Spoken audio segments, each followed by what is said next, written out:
The Summer Games Minute, brought to you by Mass Mutual.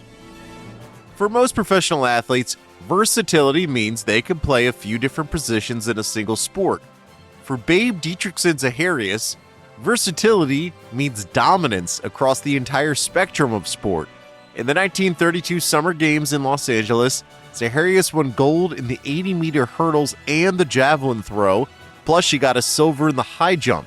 Running, throwing, jumping wasn't enough for Babe, so she became a competitive billiards player, then jumped into professional golf, winning 10 major championships, all the while making a few pitching appearances in Major League Baseball spring training games. Mass Mutual understands the nuances in how women want and need to manage their finances. With quality product solutions and guidance, a Mass Mutual financial professional can help you plan for both short-term and long-term money goals. Learn more and get started at massmutual.com. As you've probably heard by now, we've teamed up with BetMGM this season. We'll be using BetMGM lines to make all of our picks, and we'll have special offers for our listeners each week. If you haven't signed up for BetMGM yet, use bonus code The Athletic, and you'll get a 1-year subscription to The Athletic, plus up to a $1,500 first bet offer on your first wager with BetMGM. Here's how it works. Download the BetMGM app and sign up using bonus code The Athletic. Make your first deposit of at least $10. Place your first bet on any game and claim your voucher for a 1-year subscription to The Athletic. See BetMGM.com for terms. U.S. promotional offers not available in D.C., Mississippi, New York, Nevada, Ontario, or Puerto Rico. Gambling problem? Call 1-800-GAMBLER. Available in the U.S. Call 877-8-HOPE-NY or text HOPE-NY 467-369 in New York. Call 1-800-NEXT-STEP in Arizona. 1-800-327-5050 in Massachusetts. 1-800-BETS-OFF in Iowa. 1-800-270-7117 for confidential help in Michigan. 1-800-981-0023 in Puerto Rico. First bet offer for new customers only in partnership with Kansas Crossing Casino and Hotel. Don't forget, if you haven't signed up for BetMGM yet, use bonus code The Athletic, and you'll get a 1-year subscription to The Athletic, plus up to a $1,500 first bet offer on your first wager. Ryan Reynolds here from Mint Mobile. With the price of just about everything going up during inflation, we thought we'd bring our prices down. So to help us, we brought in a reverse auctioneer, which is apparently a thing. Mint Mobile Unlimited Premium Wireless. How to get 30, 30, bit to get 30, bit to get 20, 20, 20, bit to get 20, 20, bit to get 15, 15, 15, 15, just $15 a month? Sold! Give it a try at mintmobile.com/switch. $45 up front for 3 months plus taxes and fees. Promo rate for new customers for limited time. Unlimited more than 40 gigabytes per month. Slows full terms at mintmobile.com. The Athletic.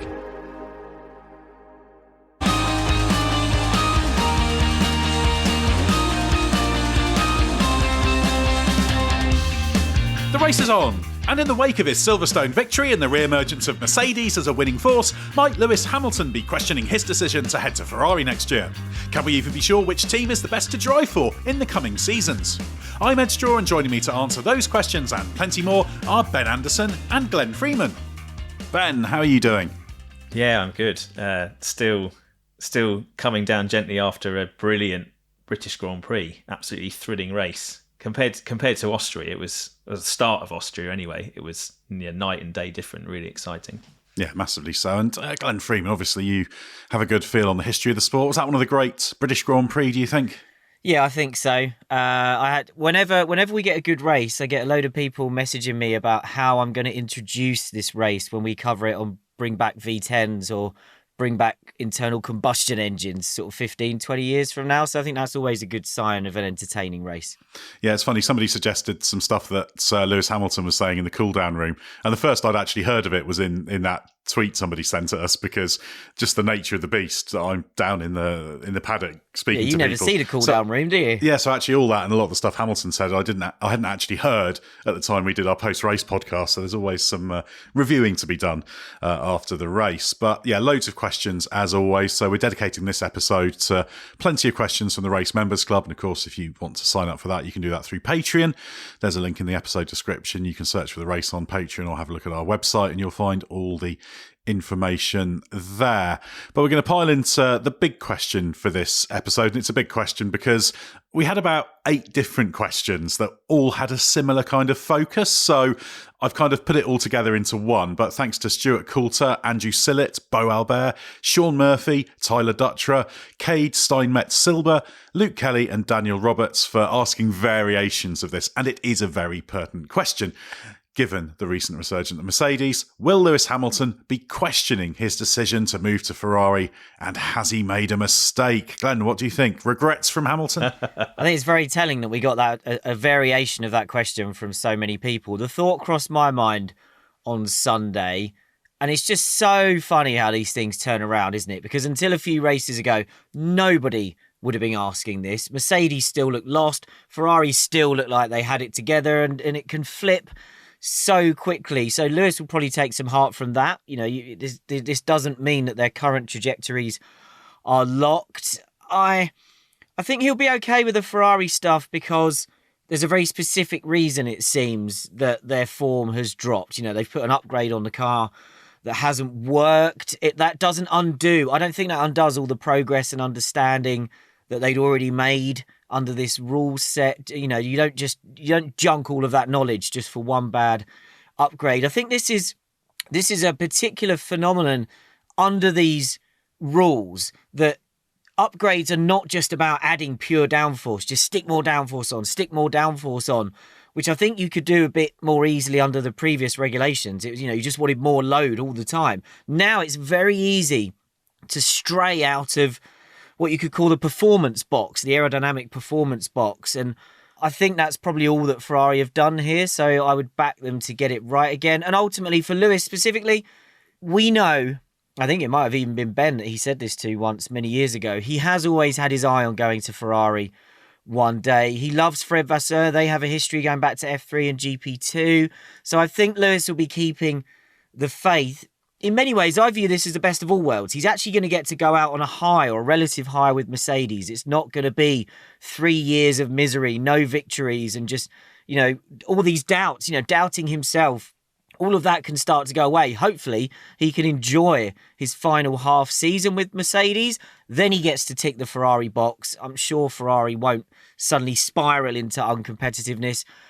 But I agree with the sentiment of the question. There's that nagging little bit of Fernando Alonso about this, isn't there? It'd be very Alonso if Mercedes suddenly have the best car next year, wouldn't it?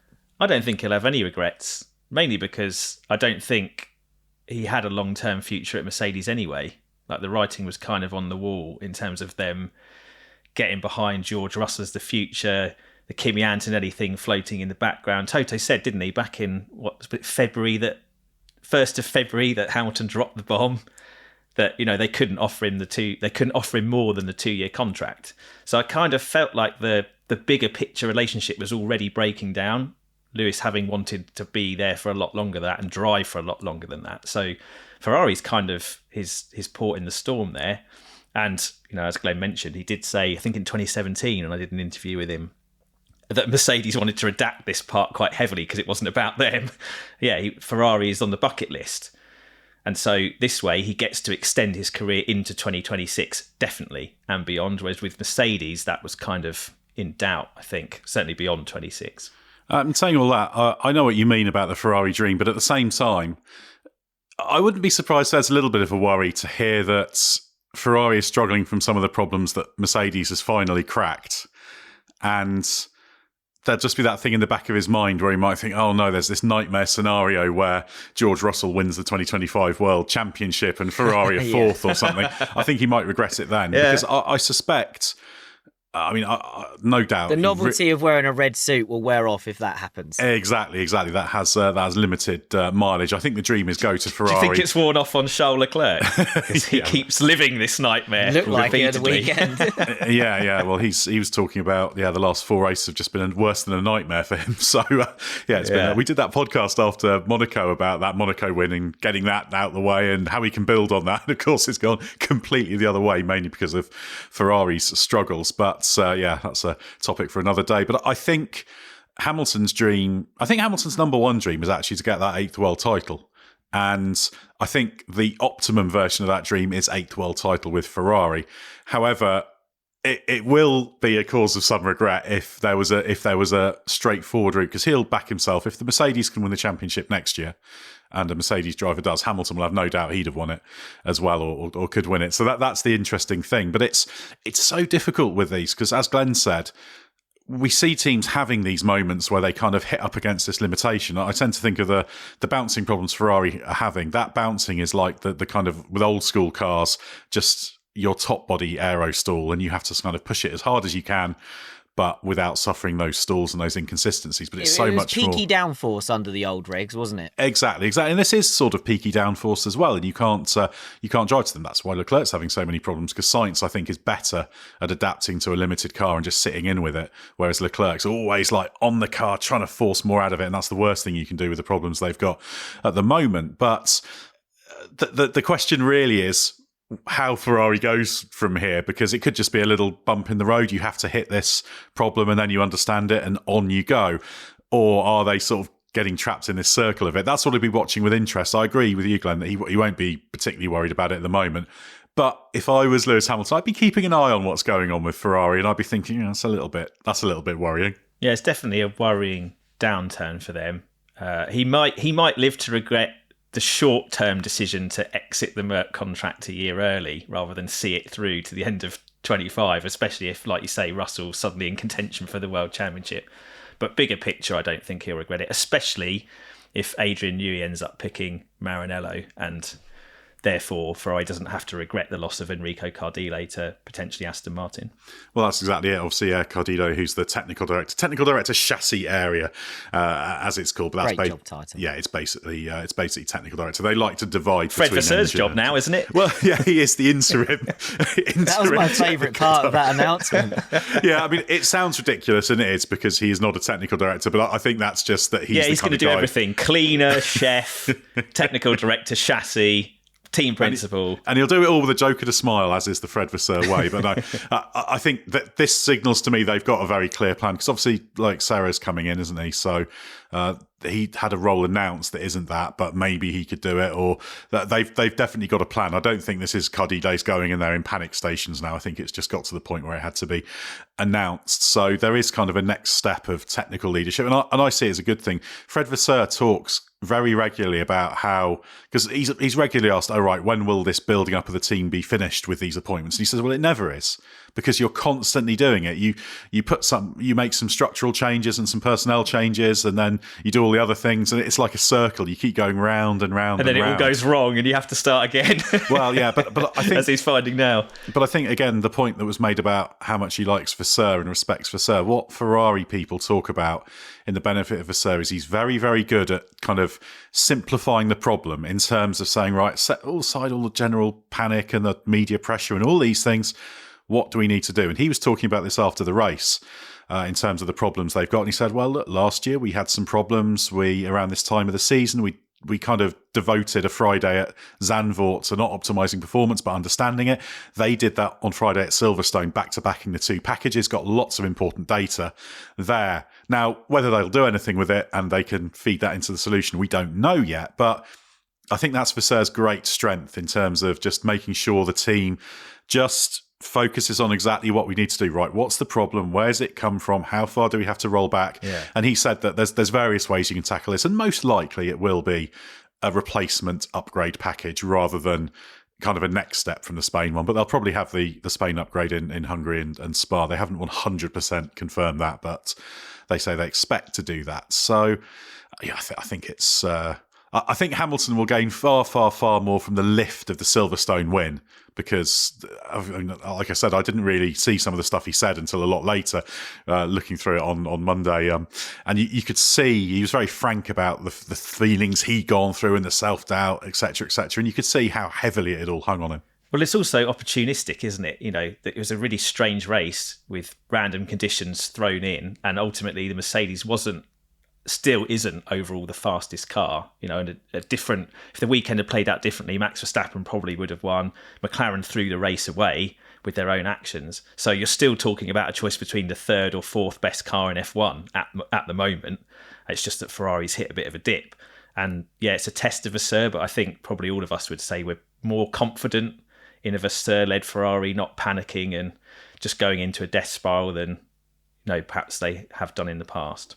Yeah, that's a good point. Even if this takes a longer time to fix, Ferrari can't lose faith in Vasseur. Whatever goes wrong here, he's not the problem. Yeah, correct. Yeah, very much so. And we talked about when Vasseur was appointed, I was worried he wouldn't be given the leeway to do it his way. So far, he's done that. This is a good test of the hierarchy at the top, that they could just butt out and say, look, this guy knows leave what he's it doing, alone. so let him. It's the fact that with these, particularly with these regulations and the way the cars develop, it's not just this kind of constant linear process. I remember James Allison in an interview last year we did with him.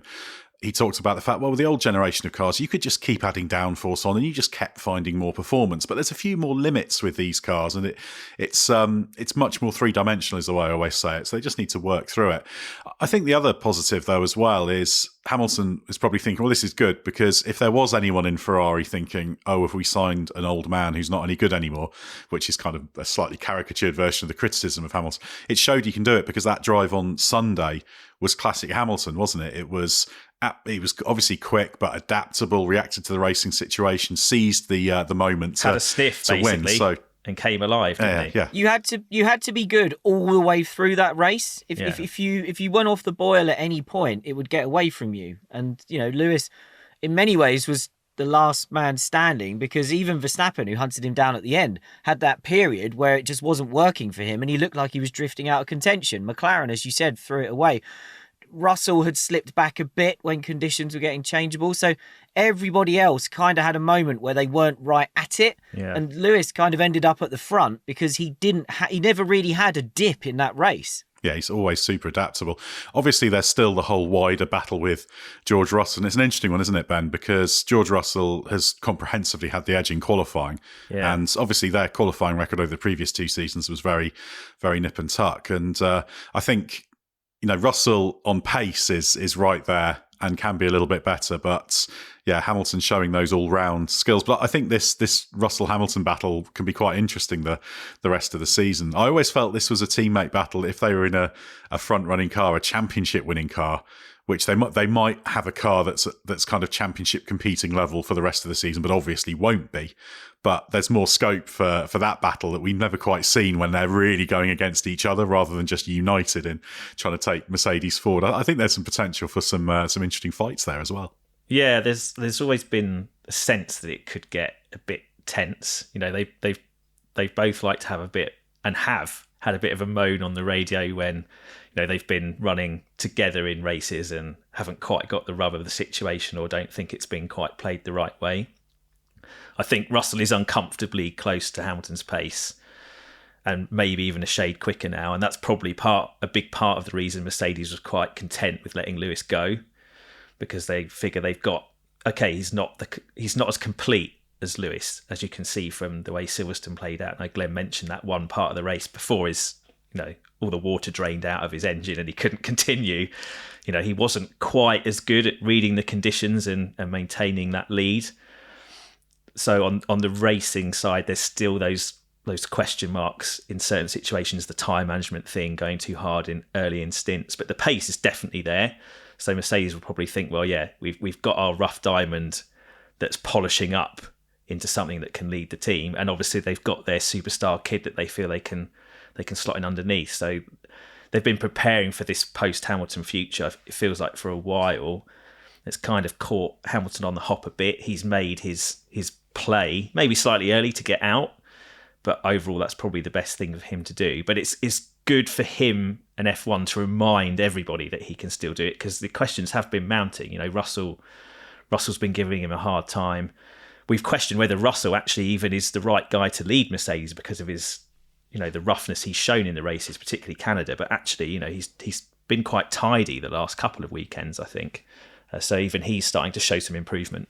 I think if you're in Russell's position, it gets easier to keep your head in these situations when you start to be there every weekend. The problem he's had is that there's only been ever fits and starts while he's been in a Mercedes. He's been grabby, hasn't he? Yeah, so there's been this tension of, I can't let us go because we're not here every week. Whereas if they start to be there all the time, he can Relax. settle down. But Ed, you mentioned earlier about how, I think it was you, this has all been weighing on Hamilton. And I think that has been obvious in the Russell battle as well. Lewis did not look happy that George won in Austria. And Lewis looked utterly miserable, I thought, on Saturday when they had the front row. Because in his mind, he's just devastated that he'd been out-qualified. Obviously, there's the Silverstone factor as well. But he's not been able to kind of hide his emotions the longer this has gone on. And that has included showing us quite obviously, I think, how bothered he is when Russell beats him. And ultimately, you don't expect a racing driver to be happy when they're being It's not a criticism. by the team. Exactly. And that's the nature of the beast. You don't get to win as many races and championships as Hamilton does without having that mindset. And that's the same mindset all of the top guys have got. It manifests itself in different ways, but it's gonna give him some good preparation for the clerk, though, won't it? Because getting beaten on Saturdays. Saturdays. Be a lot of time. It's going to get beaten a lot on Saturdays against the clerk. Yeah, there could be a bit of that. And I think it's going to be really interesting to see, because I think Hamilton will have to reach kind of more to the earlier Hamilton to try and do something about what Leclerc can do on qualifying laps. But certainly, yeah, when it comes to that ability to be adaptable in the races and to limitations of the car, Hamilton, I think, has an advantage there, and he'll be much more formidable than Sainz, because obviously, for example, what Lewis Hamilton can do, he's much better on tyre management. Sainz isn't stunning on tyre management, actually. That's, for all he's an intelligent, good all-round driver, I'd say his tyre management isn't stunningly good, whereas Hamilton's is, so that's going to be an interesting one. Let's just finish off this section, because we've got an interesting question that feeds in well to this from Nick of Oz. I'll throw it at you, Ben. Okay. And Nick of Oz says, can I make a Hamilton observation? If he wanted to finish on a high, would Hamilton's legacy be best served with him immediately announcing his retirement from racing at the end of the year? I believe, even not being British, that all the unfiltered emotion from his Silverstone win would give such a positive closure to his career. I guess I'm worried that Ferrari will be a full storm, and at the moment of his 9th British Grand Prix win, everyone kind of forgot all the disappointment of the last 3 years and saw the essence of the man. Yeah, wow. Well, Nick of Oz, I can see where you're coming from, but he doesn't want to finish on one opportunistic British Grand Prix win, does he? The whole drive is the 8th World Championship. I think if he was gonna mic drop out of Formula One, it would have been after 2021, when he was completely devastated with the whole thing and the direction Formula One was going in and how everything was handled. But he's gritted his teeth and ground his way through the worst of it, and now it's kind of, it's on the rise again. The car's more competitive. Yeah, we've debated where he stands versus Russell, and whether he's still got the edge of pace, etc. But he's getting that taste of proper success again, because Mercedes have managed to give him the car. We've talked about how Ferrari's problems might just be a blip. They don't look like a team that's going to go completely to pieces like they have done in the past. So I think he's still got plenty to play for, and the fact that he's won the British Grand Prix and proved to everyone that he can still cut it at the absolute top level means that why not? Why can't he carry on and go on into the future and get more wins and maybe that championship? I think I'd agree that a high for Hamilton is a world championship rather than just a win. But Glenn, this is interesting, because with your Bring Back V10's hat on, which I know you've always got close to hand, I can see you putting it on now. This would be if he signed Jacques Villeneuve cap. Exactly, but it would be if he had won the British Grand Prix. And let's just say, right, I'm retiring at the end of the season. That would have probably caused some problems with Ferrari contractually or whatever. But it would be a reverse Mansell, wouldn't it? It would be because Mansell had the retirement from the British Grand Prix when he was at Ferrari and announced his retirement. Mansell basically rage quit, didn't he? Yeah, he rage quit. But this would be like it would be a reverse Mansell. It would be a hell of a story. Joy quit, celebration quit. Yeah, that'd be superb. I just obviously, Ed, you mentioned earlier that you don't necessarily see what goes on sort of once the checkered flag drops. I know you guys pile into the paddock immediately. Something else you might not have seen. Did you see what happened when FIA President Mohammed Ben Sulayem shook Lewis's hand in Parc Fermé? I did not. Tell all. So Lewis is, I think he's just got off the scales. He's been weighed, still got his helmet on. And Sulayem appears out the right of the shot, sticks a hand out to shake Lewis's hand. Lewis instinctively shakes it, looking down, looks up, sees who it is, and basically retracts his hand and walks right past him while MBS is still talking to him. And that's gone down very well with the Lewis Hamilton fan base online. But it was a massive bit of brushing off. That's very interesting. Yeah, and I think we talk about Hamilton's motivations and that kind of thing. I think righting the wrong of Abu Dhabi 2021 and he obviously sees it as an extreme wrong and right. So, but we can also say the way it played out, the way the rules were applied was incorrect. There's no question there, regardless of who it benefited, who it disadvantaged, etc. So I think it's fair to say he's forgiven the FIA clearly. but I think that just shows that is a driving motivation for him, which is why I think the 8th is so important for him. I think it's more important than it would have been if he just lost 21 in a straight fight, totally normal. I'm not sure he'd be as driven by number 8 as he is now. So this whole conversation we've been having keeps coming back to that, doesn't it? He hasn't just gone to Ferrari to wear red for a couple of years. He is going there with the ambition of winning another championship. Yeah, very, very much so. And I think you could frame the desire for the 8th as a desire to get the outright record. He shares the record for championships with Schumacher currently. But I think it's that denied championship. And that's the big thing for Mercedes as well. Every now and again, I can't remember exactly what he said, but the other day, Wolf just threw in a little, just offhand barb about it.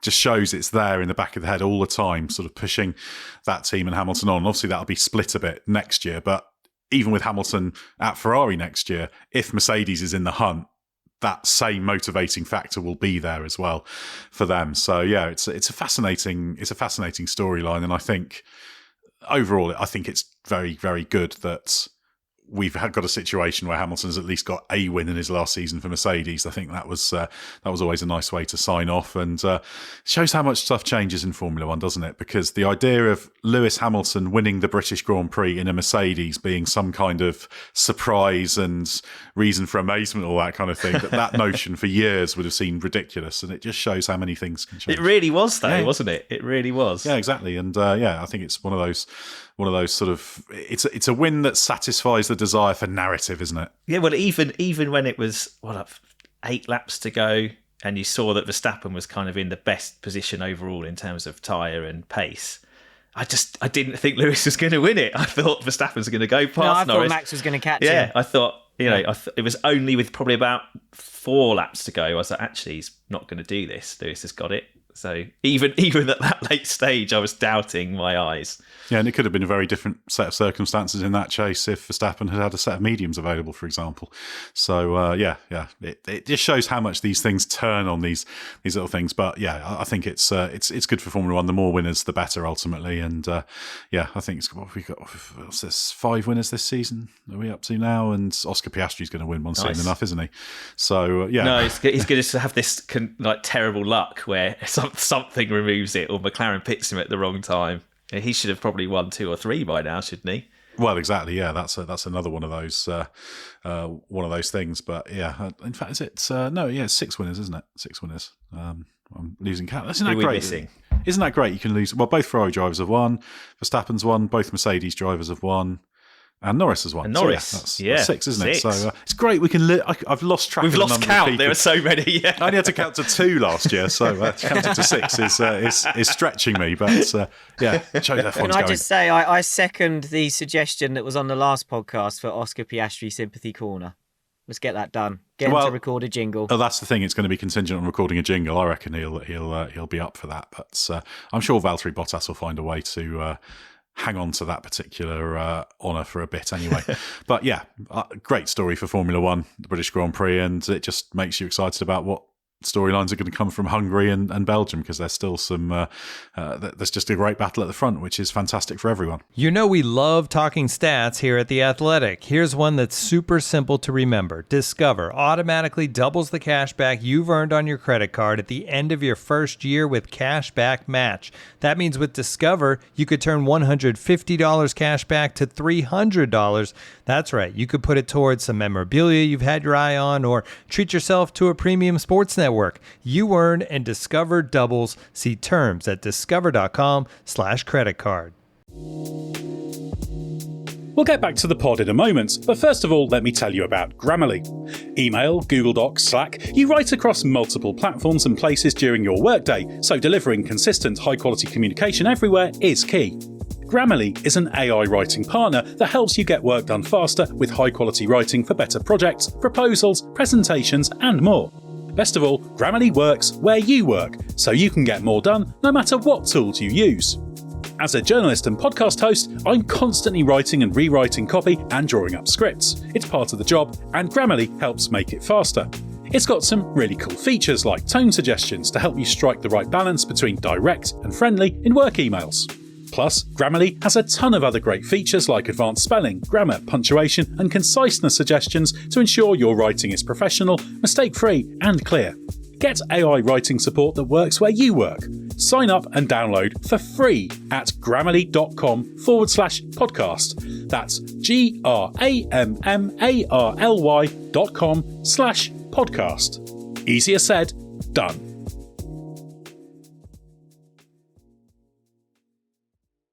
Ryan Reynolds here from Mint Mobile. With the price of just about everything going up during inflation, we thought we'd bring our prices down. So to help us, we brought in a reverse auctioneer, which is apparently a thing. Mint Mobile Unlimited Premium Wireless. How to get 30, 30, bit to get 30, bit to get 20, 20, 20, bit to get 20, 20, bit to get 15, 15, 15, 15, just $15 a month? Sold! Give it a try at mintmobile.com/switch. $45 up front for 3 months plus taxes and fees. Promo rate for new customers for limited time. Unlimited more than 40 gigabytes per month. Slows full terms at mintmobile.com. Well, let's move on to some more questions now. We can let everyone have a go at this one, but we'll throw at you first, Ben. This is from Adam Barton, who says, forget existing contracts. If you were a driver and had to choose which team to sign with, where would you want to drive across the grid for the best upside for the rest of 2024, 25 and 26? Oh, that's such a good question. Is it Sauber? Yeah, He's not you, so no, it's not Sauber. Everyone's first choice is obviously Sauber, and then when you realise it's just too good, you can't take that. You can't live up to that level of expectation that Edd Straw has of that team. You have to pick from, the dross. So it's not clear cut, is it? Because McLaren has the best all-round car probably at the moment, but they don't have the execution quite nailed. And then 2026. They probably have a chance of having the best engine, but they're not the works team. Mercedes seems to be getting it together, but they're still probably third best now. And then 2026, they could be in really good shape because they're a works team with the best engine. And Red Bull is the best car now, fundamentally, and probably will be next year too. Ben, what you're mapping out here is exactly why Adam has asked the question. But the pained expression on your face here. A doubt. So I just keep moving around between the three. Did you not do any prep for this? Are you pretending to work it? Are you showing you're working, or are you genuinely working this out on the fly? No, I'm genuinely working it out on the fly. I think it just means you didn't come prepared. I think I'd still have to go for the Red Bull because it's just fundamentally the quickest car at the moment, and unless the team completely falls apart, they just have that edge. So the balance of the seasons, 24 and 25, you still have the best chance if you can drive like Max Verstappen. I was going to say, you back yourself to do a better job than Perez. Yeah, probably most people could do a better job than Perez at the moment. How about you, Glenn? What would you go for? Well, unlike Ben, I did think about this before we recorded, so I won't do all that agonising trying to work it out, or even if every point he raised was valid. In the end, I've settled on McLaren, despite massively slagging their strategy off on Sunday. I think, to borrow a line I've heard you say, Ed, they have the best, if not the fastest car. And as Ben said, I think they'll have probably the best engine in 2026. Obviously, they will be a customer. I don't think they'll be as bad as it was in 2014, when I think being a customer was a massive disadvantage. Well, you got different softwares, didn't you, back then? They had to kind of tweak Yeah. the rules to make sure everybody got the same engines, which they didn't have. I remember hearing a story from testing in 2014. It must be one of you guys who told me. I don't think it was one of the tests I was at, where McLaren needed an engine change. And the Mercedes engineers came in and they said to them, this will take 9 hours if you stay in the garage. If all of your team members leave the garage, it will take 5 hours. Because that's how secretive they were. They were like, you can't see any of this as a customer. So all the McLaren people went, see ya, went for a long lunch. There's another story I heard from the early part of the hybrid era where I think it was a Mercedes team. Somebody came, obviously they had sent engine engineers to kind of work with the customers. And one of the drivers went out, I think for a practice session, came back and they were like, oh, this car's working really well. The engine engineer realised that they had the wrong map in the customer team's car, and they had to swap out the engine map for the lower powered one. So it was a good map. Yeah, you're not supposed to have that one, and the team were like, okay, yeah. So there was definitely tiers of engine power available depending on who you were. Yeah. I don't think there'll be as much of that in 26. So, but the one thing I have got in common with Ben is that I look at it as the question is 24, 25, and 26. There's more of this current reg set in that question. So I'm going short term. I want the best package for the rest of 24 and then into 25, and then I'm hedging my bets slightly because obviously Red Bull, it could all go wrong if their first attempt at an engine is in 26, whereas McLaren feels like a safer bet. Yours is there, more balanced, I think. I'm front loading it, and you're taking the three, the best across the three. Yeah, so I'm trying to spread my options rather than going bang. I want that works team for this bit or this works team here. Well, I've actually got a different answer as well, because you're going for my Audi thinking was, or Williams. Of course, yeah, or Alpine. No. What my thinking was, I think it's worth being. I mean, I was maybe biasing it a bit more towards 2026. So I was thinking, well, I'd want the Mercedes engine because right now that seems to be the one that's making the best progress. It's inconclusive at the moment, but I'd certainly back them to do a very good job with it, and that's made me say probably Mercedes, which I wouldn't have said a week ago at the start of the season, a month or two ago. But I think they've made a breakthrough. The works team always has that tiny bit of extra potential. I don't think it's big under the current rules. It's not massive. It's very small amount of lap time. Maybe it's an opportunity of a tenth and a half or two. But the performance potential, as I like to call it, of the works team is very fractionally higher. And I think they've been through a lot of work to sharpen up their tools and understand the problem. So sometimes it's the thing that a team that has gone through tough times actually understands more because they've had to research the hell out of it. But I think the fact that basically all of these answers are valid, and you can make a good case for Ferrari as well. It tells you how. Would you feel the same if Merck hadn't won the last two races, though? Well, not. I could have. If you imagine a scenario where Verstappen and Norris didn't drive into each other and McLaren executed the British Grand Prix better. I think I'd have said the same if they hadn't won the last two races. I wouldn't have said the same if they'd not had the performance they've had across the last two weekends, because the key thing for me is they've worked through those key fundamental problems that they've been lumbered with in various forms for a long time. So I think they're on a kind of nice. James Allison would probably call it a nice virtuous trajectory in the wind tunnel in terms of it's just now they've understood some of those hard limits they're hitting, and they're on good progress. But yeah, definitely more convincing. Exactly, yes. Definitely more convincing. But it's difficult because you just can't tell what's going to happen because. Well, none of us are going to be teammates. That's the sad thing for everybody, isn't it? We're all going to be driving for different teams for the rest of the season. What a battle royale that will be, and then someone will be driving for Ferrari as well. But we'll have to revisit this at the end of this year, and the end of 25, and the end of 26. See who won the most races and world championships out of us. Yes. But what is interesting is that we've come up with three different answers, and the one we've not done is the answer that Lewis Hamilton has taken by signing his Ferrari contract. Coming back to what we're talking about in part one, so that's interesting, isn't it? But no regrets, Lewis. But the thing recency bias. But the thing is, for seeing what's going to happen is incredibly difficult. Nobody saw what we've got now in terms of the competitive balance at the front of the field coming. Well, no, at the start of the season, we were saying Lewis was a genius for getting out of Mercedes, weren't we? It was like it looked like. Well, you didn't see this coming at the end of April. No. Verstappen's winning margins were huge in the first few races. Yeah, exactly. Yeah. So, who knows what's going to happen? Are the rules working? That's a whole different question. Well, yeah, we won't get into that now, but yes, they are, and they're always going to take time to pay off. But anyway, Glenn, a question from Richard Randall. This is a bit bring back V10Z as well, so this is why it's going to you. Just a bit. We all make a lot of Get how that good. Cap back on, Glenn. We all make a lot of how good the 1997 F1 season was, with multiple teams and drivers in with a shout of taking race wins. Yes, we do. Hamilton's win today seems to have confirmed Mercedes' return to form after Austria. So are we now approaching similar territory with 2, 3 or maybe even 4 teams now potential race winners at most, if not all, of the remaining Grand Prix this year? Great question, Richard. I am obliged to promote the fact that in the Race Members Club, we are halfway through a race-by-race reliving of the 1997 F1 season. We've done a mini episode on each race between Bring Back V10's series. So we got halfway. We made it to the British Grand Prix, didn't we? And then we'll do the second half of the 97 season. I think in September we'll start that. So if you want to listen to the first half, come and sign up on Patreon.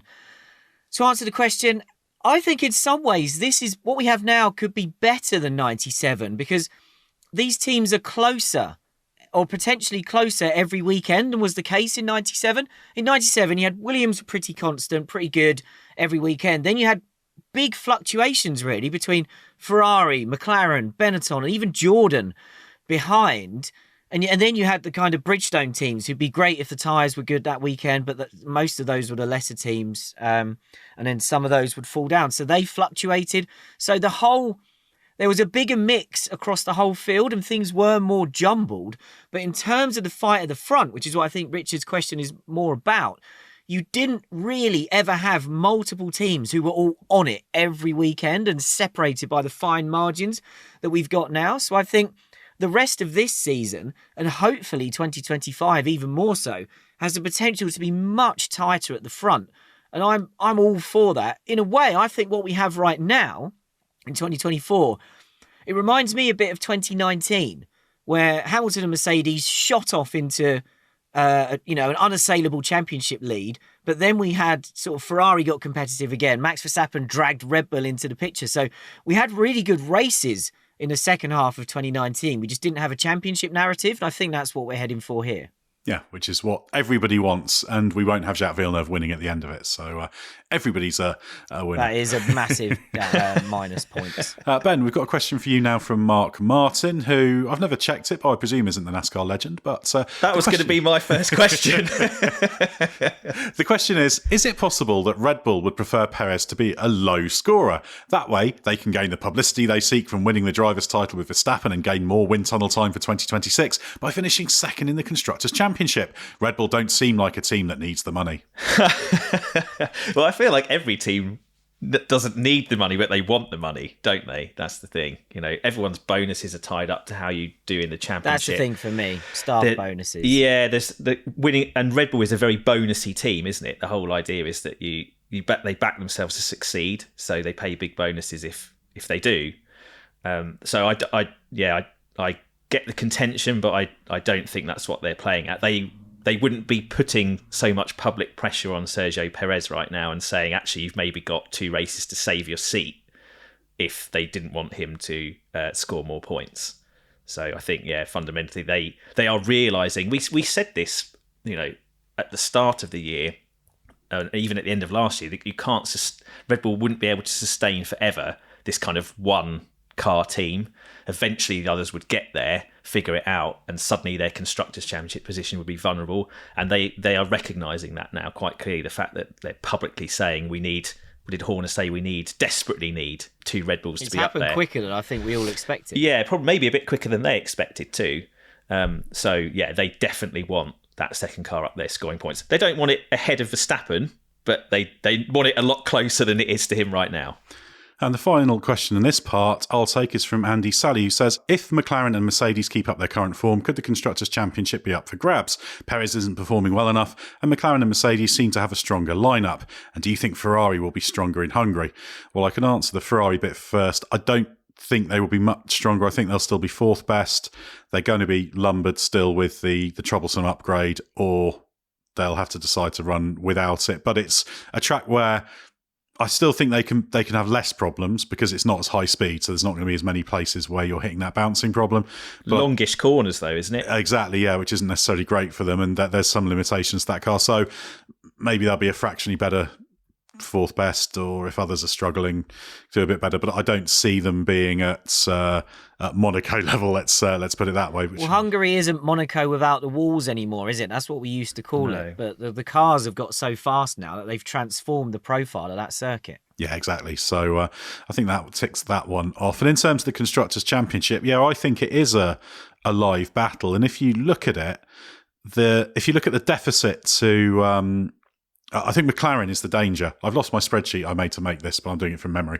But if you look at the way the points are at the moment, McLaren is the threat. They're in 3rd place, and I think if you take they keep squandering them though, don't they? But Ferrari is still second, even though they've been awful for like 4 races in a row. Well, yes, but if you look at the Perez has been. If you look at the last 6 races, McLaren's making up just over 6 points a weekend on average on Red Bull. And so if it keeps up that rate, that puts it really close to Red Bull on points at the end of the season. There's like 4 points in it. I think they're 4 points behind on a pro rata basis. So that, to me, tells me it's a live battle. Now, Mercedes obviously so if Piastri can get himself out of sympathy corner, well, yeah, actually that it's will help, properly game on, isn't it? Well, that's the thing, because I think within that, McLaren have got a big upside because Piastri's performing generally, Spain aside, and seems to be being quite unlucky.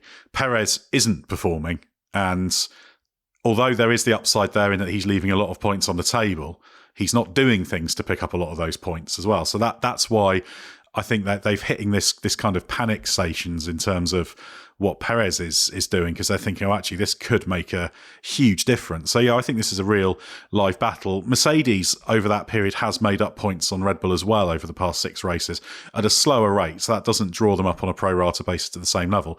But their car has improved and taken that step forward later. So everywhere you look, there are 2-car rivals to Red Bull, which is a 1-car team. And I'm staggered that this is surprising them. It's been blindingly obvious this could happen. And it's the one thing I say Max Verstappen's useless at. He can't drive both cars. Yeah, it's true. He can only get 1 car's worth of points.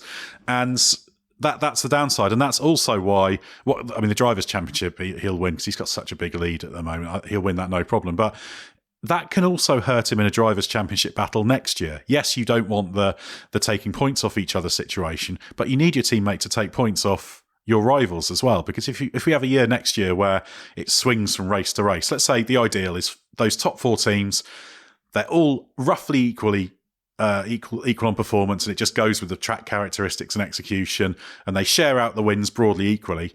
Verstappen probably loses that championship simply because he might be the best performer of all the drivers, but because his teammate isn't slotting in ahead. You need a wingman. Needs a Bottas. Exactly. That's what you need to happen. And that's why if I was Verstappen, I'd be worried about Perez, because that's the other thing. He can't score points in the second car. He can't act as his own rear gunner in the second car either. That's just not possible. So yeah, it's tantalising, isn't it? And yeah, the idea there's a Constructors' Championship fight, which does matter to teams a huge amount, is fantastic. And yeah, I find it completely baffling that a car that can win races in one guy's hands and be basically on the podium all the time and fighting for pole, it's like a midfield car in the other guy's hands. Like it's a car that's on a knife edge. Since the Imola changes, like Perez is like, podiums, fine.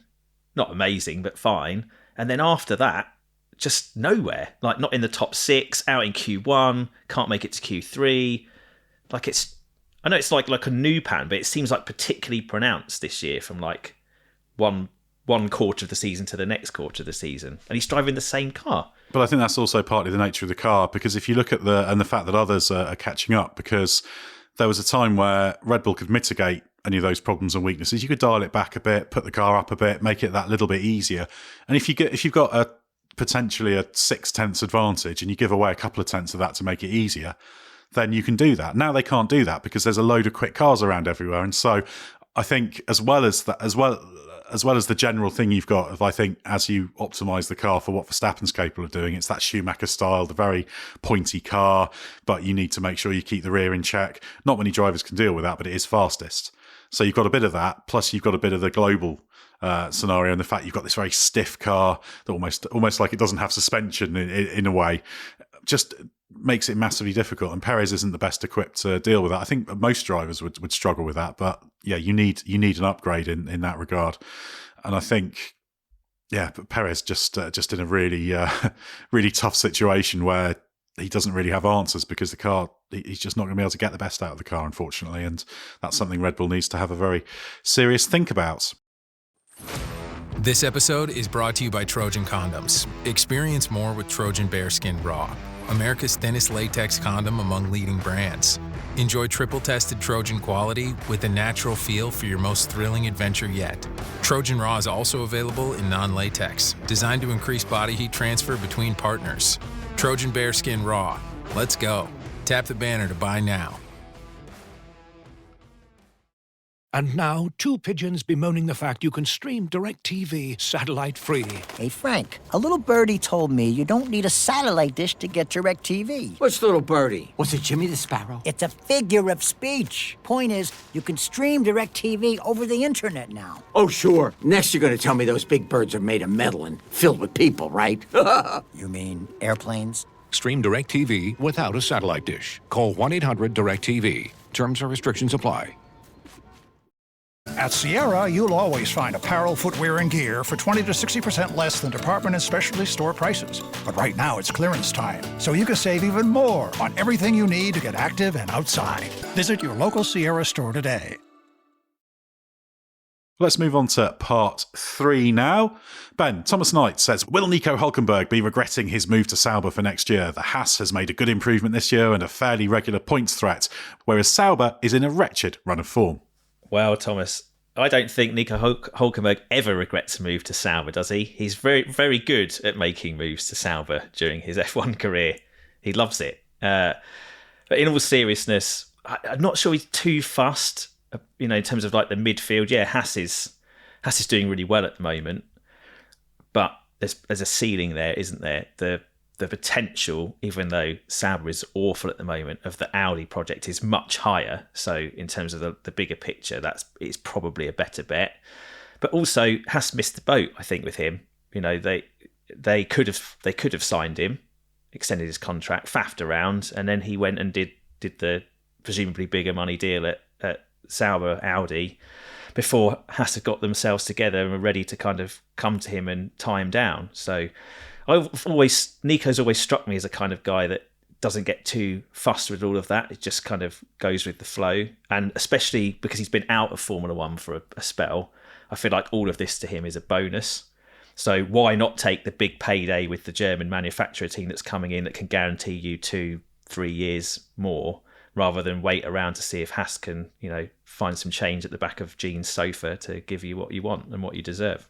Yeah, I think we've got to bear in mind that I wouldn't. There's not many people I'd recommend should go to Sauber. I think even when Audi come in, this team's got a long way to go. But you've got to look at where Hülkenberg is now.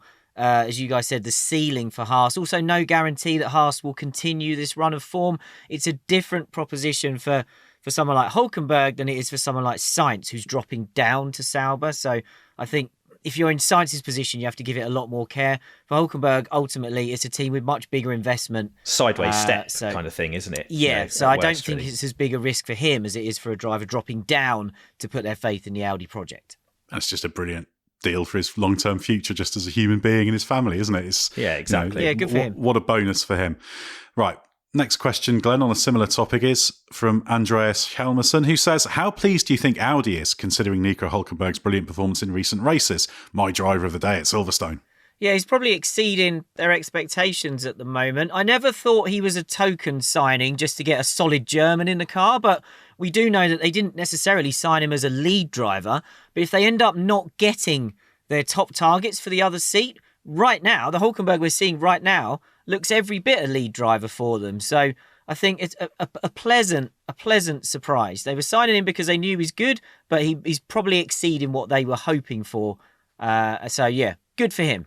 Next question on another related topic from Richard Lahou, who says, we see Hülkenberg has been a very strong performer with the new regulation F1 car. Is the car much more suited to his driving style? Could he now be performing at his best level we've ever seen from him? Maybe even a top-tier driver now. Top tier if you're talking at the absolute Verstappen level. I think still there's a few weaknesses in his game that mean he isn't quite at that level, but he's always been a stunningly fast driver. I think for a lot of his F1 career, the Formula wasn't well suited to his abilities. I think it is better now. With these cars, there's a fundamental front-end limitation in lower speed because it's not generating the front-end load. So you gain a lot more from being able to sort of really hustle the car in the entries and push those entries. Hülkenberg can do that. He can struggle a little bit more if it's a little bit more unstable at the rear. He's all right in those conditions. I think he feels that's a bigger weakness almost than it does compared to some of the others, but he has also worked at that as well. And I just think he's a driver who he's got the maturity and experience to apply what he's learnt, combined with the fact the Formula has come a little bit more towards him. And I think we're seeing the calibre of Nico Hülkenberg that, he's been very good in Formula One throughout his career, but not quite as good as he looked like he might become. And I think we're a little bit more in that zone now, which is great to see. Ben, a question from Andrew Heyer, who says, will 2024 go down as one of the best F1 seasons? And does this now show that 2025 will be an insane season? Well, I think as we've been discussing, 2024 has become one of the best seasons for a long time. It wasn't looking that way at the start, and not from the point of view of certainly the Drivers' Championship fight, because Verstappen's just got too much of a lead. But from that kind of Miami point where McLaren, bolted on updates and Norris was there, every race has been what you want, which is you're not really sure. Red Bull's going to be up there, but you don't know that they're definitely going to nail it. And loads of different drivers and teams have a sniff of victory. So it's building, I think, into what could be a really, really exciting season in 25, given that, Red Bull seems to be running up against the diminishing returns of development. They've admitted that. Others are catching them up. Really strong driver lines. If they sort Perez out, then you could kind of have, potentially 8 guys in contention at every race, which would be great. Can I just say, I am dreading the 2026 rule changes. the very nature of this question, the fact that we have hopes that 2025 could be a mega season, we're getting the convergence. I wish we'd just left it alone. Yes, I think that's it could be an interesting one. We were talking about this on the Race F1 Tech Show with Gary Anderson this week. So that's damn those engine manufacturers. Exactly. Right, Glenn, a question from Ansi Rulamo, who says Mercedes seems to have finally turned things around while Red Bull isn't dominant anymore. Could this revive the Max Verstappen to Mercedes story, which already seemed like it had died down? Oh, God. I hope not. I got so bored of Mercedes. Or really, it was Toto Wolff, wasn't it? Constantly bringing this up. I get why he was doing it. You don't like his handstands, Glenn? No, none of that. The YouTube channel Lollipop Man that does those really funny, like cartoony things. He had a dig at this a little while back, and it was Toto would go around waving a contract at Max, going, Max, sign this contract. And at one point, Max was on the podium after a race, and he's looking at one of the other guys on the podium going, what's this guy's problem? And it's just one of my favourite things that I've seen. I'm worried because if Toto thought that all the Red Bull controversy around Christian Horner was a good window to keep bringing this up, then Mercedes actually being competitive is an even better reason to keep bringing it up. So, yeah, I'm sure it's going to come back. Yeah, he's going to keep fishing. And I don't think it's ever really gone away because that's always been the number one target for Mercedes, as optimistic as it might be. A question from Callum Duffy that I'll take. The wet weather and DRS being disabled had me thinking, do we know what will happen in wet weather in 2026 with the active aero in wet weather? Yeah, they haven't actually put out the sporting regs, but as far as I know, it's going to be used in wet weather because it's a slightly different kind of mechanism. It's a kind of full car low drag mode, and it'll just get very, very slow if they don't have it. But that might be something they're still simulating. And I suppose that's one way to reduce the spray, though. Yeah. Just make the cars slow. Yeah, that is an option for them. But yeah, I think they will want to have that running, but that's something they will be looking at in simulations as well, and probably still arguing about. There's a lot still to be set with these troublesome regulations. Next question for you, Ben, from Joe Andrews. Another poor race from Joe Guan Yu. Why isn't he in the conversation to be replaced just like Sargent is? Oh, yes. Well, I think mainly because there isn't a kind of, Antonelli-shaped elephant in the room. If Sauber had more faith in Tao Pourchaire, I think Joe already would be out of a drive. If there was somebody waiting in the wings that they could blood in, they would do it, probably. But because from a performance point of view, he should be in that kind of conversation. But the Williams situation... Does Joe bring more money to Sauber than Sargent does to Williams? There is a real commercial benefit to Joe's deal. It's a little bit more straightforward with some money connected. And lots of companies have sponsored that team trying to break into China and that kind of thing. There's a few Chinese companies, but it's actually more about companies from the rest of the world trying to get a foothold in China. So it's a little bit more there, whereas Sargent actually doesn't really bring a great deal. He's useful for a few of their American sponsors because American companies like to have an American face, but I don't think that's a huge thing. There you go. So slightly different commercial situation, performance-wise, probably about the same. But I imagine Joe goes at the end of the year, certainly when the contract's up, because they're doing new things for building for 26. Maybe he gets a reserve role somewhere, but He's one of the group of about 4 drivers I see just dropping off the grid completely. The only thing that maybe could be considered a curveball, again, it depends on the contract situation and as well, but if Perez gets flicked by Red Bull in the summer break, I could see Sauber Audi making a play for him and looking to revive, if not mid-season, certainly for next season, the former Force India lineup. Driver. Yeah, and revive the former Force India lineup of Hülkenberg and Perez, which was quite effective as a duo. Yeah, and I think ultimately, why isn't there the conversation for him to be replaced? It's because Sauber isn't looking at doing it, whereas Williams has been contemplating doing things with Sauber and they've got bigger problems, haven't they? Sauber's yeah. car is just an absolute mess, so they can't really hang that on Joe, even though he's not performing as well as Bottas. Whereas I think Williams, they're more driver limited. Yeah, and the die's cast there because they've been expecting to drop him for quite some time at the end of the year, so it's just not really a live debate. Although, to be fair to Joe, actually, I don't think his Silverstone race was as bad as it looks. He was in a Sauber that's not very good. Started on softs, which just fell apart very, very quickly.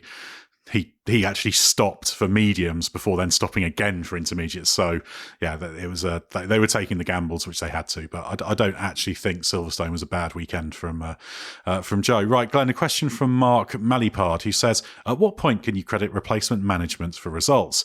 With Haas on a strong run of form, is residual performance from last year's decisions carrying through, or is this a sign of current leadership trends? Really tricky, isn't it? Especially with how much we hear about how long lead times are in F1. We had this with Williams, didn't we, when the new James Vowles era began and the old guard wanted to take all the credit for the initial upturn in form. I guess because of how long the lead times are for car development, at least, Günther Steiner is probably feeling pretty pleased with himself at the moment. What we can credit potentially to the new regime under Ao Komatsu would be any working practices and race weekend operations and that sort of thing. If the team feels like they're performing more sharply than they did before, that's more likely to be the stuff that Komatsu's been able to come in and make an instant impact with. What do you reckon, mid-season for a team of Haas's size? I think we could be getting to the point now where any decisions made at the beginning of Komatsu's reign might be starting to have an effect on the performance of the car itself as well. Yeah, I think where Komatsu's definitely had an advantage in terms of improving the communication between the two sides. But I think some of the more fundamental aero changes, they're already kind of on that trajectory. What about the Silverstone upgrade? Well, the Silverstone upgrade is previous plan or him? Well, it's following on from a direction that was set last year, but yeah, it reflects perhaps that improved communication going on in the team. Well, they've actually done one, haven't they? Rather than bottling it all up for Austin. Yeah, well, should we put this on the car or not? Let's just do it. Well, it's an interesting one because the situation last year was where they made a mistake was that just the aero development just stalled. They have their aero tracker. It just wasn't going up for a very long period of time. It wasn't actually until Günther Steiner sort of registered this, and he hadn't. I think he felt he probably hadn't really been told clearly enough that this was going on. And he said, right, we've got to change something then and actually try and learn something for next year by throwing the kitchen sink at doing this. So there was some disjointedness there last year that I think is now eliminated. We should also say that it's rarely the first half of a season that is the problem for Haas, isn't it? So it's actually what happens from now to the end of the year that will tell us if this team's operating differently to what we've seen before. Exactly. It's all in the long term. And the big challenge for this team really is 2026, because obviously they've got basically 3 cars in mind: the 24 car, the 25 car, and the 26 car. And I think they're the team least well equipped in many ways to take on that challenge. Having said that, they've got all the Ferrari stuff that they'll get for 26 that they don't have to worry about. So there's an advantage potentially there for them. What they need is a Fred Vasseur who can do multiple jobs at once. Well, exactly, yeah. Get him in as technical director / team boss. Right, a question to finish off now from Via Nikari, who says, how has Lance Stroll become faster than Fernando Alonso? Because he's a future world champion. Of course, yeah, a star of the future. Well, I mean, firstly, I'll say I don't think he was at Silverstone. Alonso was the faster driver. There were a number of things there that led to Stroll being ahead in qualifying in the race. Alonso was definitely quicker, but he ended up being at the back of the queue in Q3 on the one soft tyre run. and he was stuck behind two squabbling cars ahead of him, and he started the lap, but there was just dirty air and cars tripping over each other in front of him, so he didn't have the chance to deploy that pace. Having said that, I would say Stroll did a better job on the used tyre run at the start of Q3, but everywhere else, Alonso was quicker. Alonso was also stronger in the race. He did get ahead of Stroll, but he pitted a lap late for intermediates, and that cost him a chunk of time. And Stroll was that his mistake, though, or was that the team? Oh yeah, it was Alonso's fault. That? Yeah, absolutely. Right, Alonso's okay. call. Yeah, but in terms of the pace, it was stronger. Yeah, and I think he'd have finished ahead without that. So at Silverstone, Alonso was the faster driver. However, I would say in the run coming up to that, Stroll was actually doing a better job of dealing with the car, and Alonso seemed to be going through one of his little belligerent phases with the car, if not sort of working with it. But Stroll actually has... Austria has always been a place where Stroll's been a bit closer anyway. Yes, I seem to remember him out qualifying Alonso a few times there. Yeah, that's true. Yeah, Austria's one of those.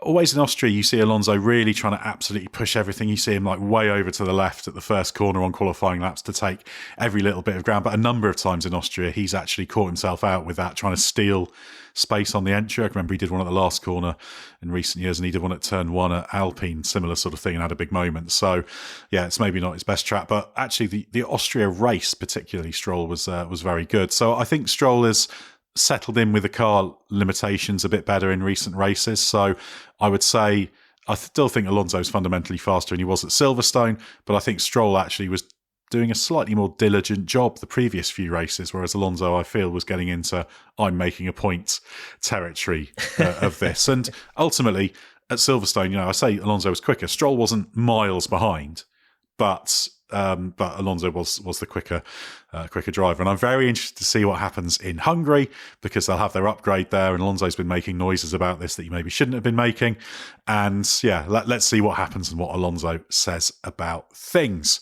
Well, thanks very much, Ben and Glenn, for your answers, and thanks to everybody who sent in a question. I'm sorry we can't get to absolutely all of them. We get so many of them now, and we really do try. I think we'll have a members exclusive episode answering a few more questions at some point in the very near future as well. So check out our YouTube channel as well. Loads of videos to watch on there. Our other podcasts, including Bring Back V10s, which is in its 10th season now, that Glenn's been working on at great length. And also have a look at our website. Plenty to read there.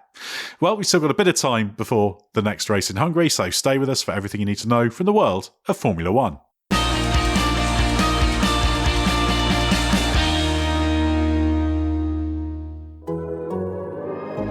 The Athletic.